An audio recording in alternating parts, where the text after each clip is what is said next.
Salt and tips में शामदीद कहती हूँ। आज मैं आपके साथ जो रेसिपी शेयर करने वाली हूँ वो है ढाबा माश की दाल। थोड़ी सी डिफरेंट है माश की दाल, जो जैसे ढाबे पे बनती है, होटल पे जैसे दाल बनती है ना, ऐसी मैं बिल्कुल आपको दाल बनाना बता रही हूँ माश की दाल। इससे पहले मैं आपको ये कहूँ कि आप मेरा चैनल सब्सक्राइब करें, बेल आइकन को क्लिक करें ताकि आपको मेरी कोई भी न्यू वीडियो है तो उसकी नोटिफिकेशन आती रहे। हम सबसे पहले लेंगे माश की दाल। इसको मैंने बॉईल कर लिया है। ये तकरीबन मेरी ½ kg है और इसको मैंने बॉईल कर लिया है। बॉईल करके इसका पानी फेंक दिया है। तकरीबन एक जोश आया और मैंने इसका पानी फेंक दिया। ये देखें, इस तरह ये खड़ी खड़ी है, कोई नरम नहीं हुई और कोई इसमें लेस नहीं है। ठीक है, इसके लिए और मैं चाहिए टमाटर 3 अदद बारीक कटे हुए,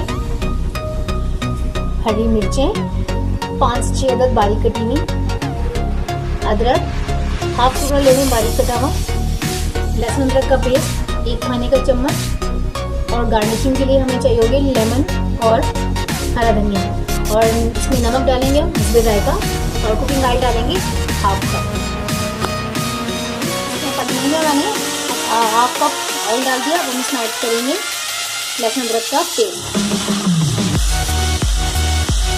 1 खाने का चम्मच। लहसुन अदरक का पेस्ट 1 खाने का चम्मच हमने इसमें डाल दिया। ये हल्का सा लाइट ब्राउन हो जाए तो हम ऐड करेंगे 3 अदद बारीक कटे हुए टमाटर और 6 से 7 अदद जो बारीक मिर्चें हमने हरी मिर्चें काटी थी वो हमने डाली।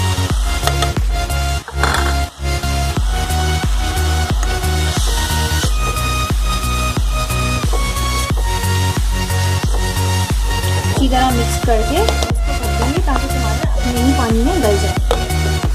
5 से 10 मिनट गुजर चुके हैं और टमाटर अपने पानी में गल गए हैं।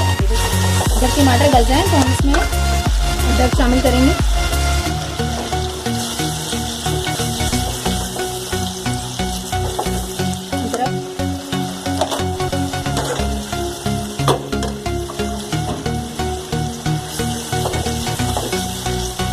हम इसमें शामिल करेंगे अपनी दाल जो हमने बॉईल करके रखी है।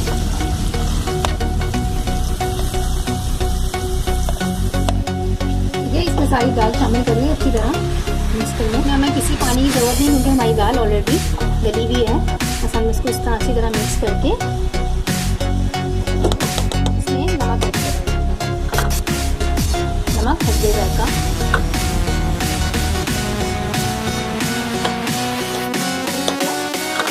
तीन से 4 मिनट के लिए ढककर दम देंगे। इसके लिए हमने इसे दम पे रखा था। ये देखिए